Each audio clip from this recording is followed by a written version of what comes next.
Hi, welcome to Wholeheartedly for the Lord Bible Journaling with Sherry. Today is part 2 of my digital Bible journaling process video, tutorial kind of thing. I'm just showing you guys this because it's something new that I'm getting involved in, and maybe some of you out there have been curious. Maybe you, like me, have been on YouTube and going through all of these channels, and it was just difficult for me to follow. Maybe I was watching too many different videos. But using Procreate and using Photoshop, it just wasn't working for me. I need to just sit down and get more engaged with those types of platforms. But I just found it a little bit too difficult for me to use at this time in my life. But maybe in the future, someone can sit down and I'll be able to learn a little bit more. There are detailed videos out there, so it's nothing against any of the videos that were out there. It's my process. It's how I got it and learned, and right now it's just not for me to really get it. But doing it this way has been most advantageous for me and easy for me. As I said in the previous video, the steps may seem like there are a lot of steps, but they really aren't. Actually, I'm doing more repetitive things than I am actually doing new things. So I am working with my iPad Pro, as you can see on the screen, my Apple Pencil. I'm using the GoodNotes 5 apps. There are other platforms I believe you can use, but this works for me. The Magic Eraser tool and my iCloud. In my iCloud, I have all of my digital downloads from the various stores that you see me Bible journaling, and I have it on the iCloud so I can just look at it across my devices. I am an Apple person, so I have a lot of Apple devices, and I'm able to, if I wanted to edit on my phone, I can edit on my phone. If I wanted to do it on the computer, I can, which I haven't learned yet, but mostly it would just really be on my iPad Pro and maybe my phone, but mostly the iPad Pro because I keep that in my purse with me wherever I go, and I can just whip it out whenever I need to and begin to create.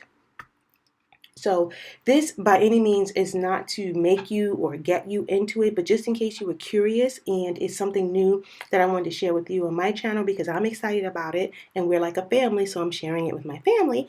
And some people have asked on different Bible journaling groups that I'm in, have asked, are you going to do a video on it? I would love to see how you do it.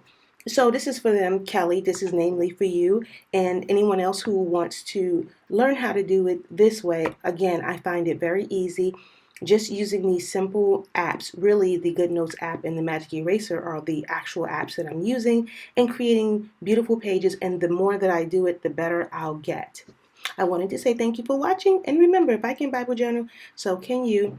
Please be patient with me and let's see this process. And if you have any questions, please don't hesitate to email me at wholeheartedlyforthelord@gmail.com or put your comments down below.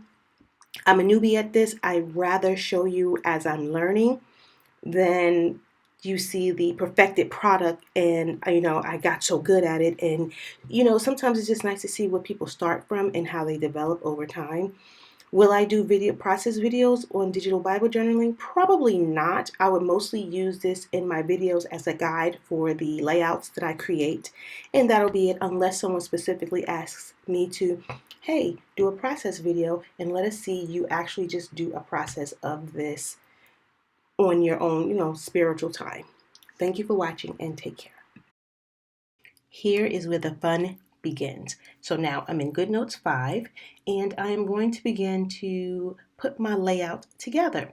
I think I'm going to have a background. So I'm going to go into my photos. There's a picture with the little like a crescent, like a moon, and right there in the mountain. I'm going to press that and it's going to pull up all of my snapshots that I've done, and I can pull from there what kind of element I want to put on the page. So I'm going to pull it up, and you can do recents or all photos. Again, I'm in the iPad, and those are some of my recent ones that I snapped that you saw in the previous video. I want the background, which I think I forgot to do that one, so I'm going to do it right now. That's the background, that's Ali Scraps. And so I want those little dots right there, and I'm going to put it, I'm in Magic Eraser now because I need to cut it and put a transparent background. So I'm down at the bottom where the wand tool is, like I said at the previous video, and I want it to be a transparent background, and I'm going to save it, and I'm done. So now I can bring it and pull it in. There we have it. So you have it there, and there it is, and I can resize it. As you can see, I can pull it open, I can pull it out, I can flip it around, I can make it smaller. It's so cool, right? So I want to kind of stagger the dots like that. And if I wanted to make another copy of those dots, I don't have to go in and pull in from the photo. All I have to do is just hold it down. Why am I doing that? Oh, I'm cropping the image so that I won't have so much space around it. Okay, I hold it down with my finger, see that? And it makes another copy of it. And then again, I can spin it around, enlarge it, and I kind of want to stagger it all over the page. So there's the background that I want to use, and I can change it if I change my mind and don't like it. Now with this, the first element that you put down is your bottom layer, so you have to be careful with that.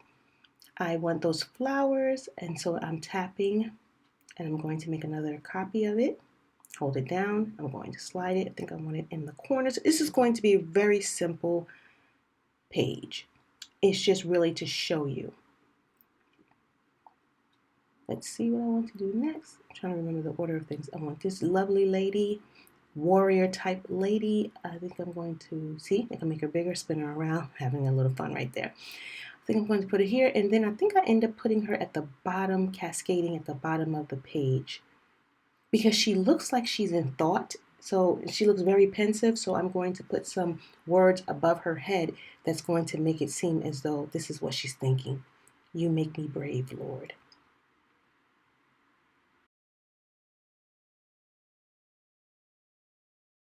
Now this one right here is from Vin Vanillé. I noticed that the flowers don't match the flowers that I have, but I liked the Charles Spurgeon quote. So I'm going to just go back into my magic eraser, and I'm going to remove those flowers. And I haven't quite figured out how to do it without messing up the black circle, so I'm just going to erase everything and keep the words, without Christ, there is no hope.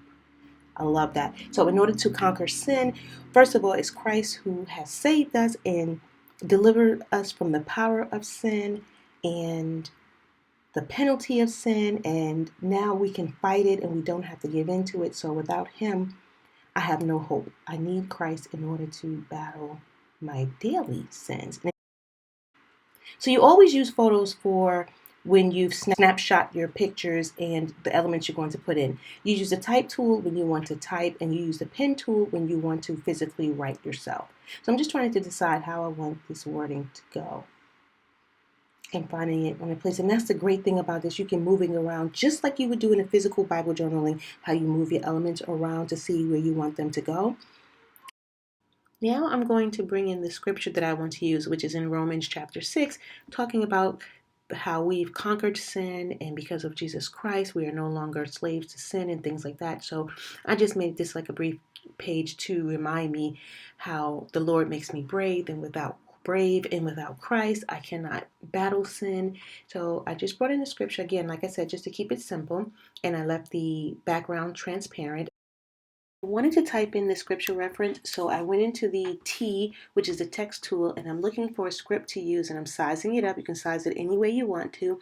And I wanted to write Romans 6 down the page. So I typed Romans, and because the spacing was small where my borders were, it made it go down vertically, and if I spread it out, it would make it go more horizontally.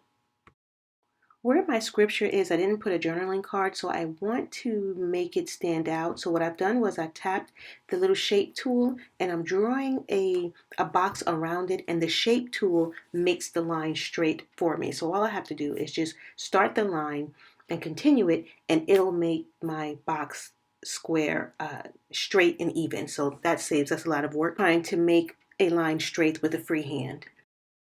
Here is the final look of the page. Now I'm going to take a snapshot of it and save it in my photos, and I can upload it to Facebook groups, or I can post it somewhere, or I can print it out and put it in my Bible, or cut up the images and make it actually a Bible page. And there you have it. This is how I digitally Bible journal, and I'm learning. I'm a newbie, and I am loving the process because now I have a process to follow, and I hope this encourages you to possibly give this a try, or anything new. Just give it a try. You'll never know how it turns out. Thank you for watching, and thank you for your patience. This is part 2, and take care.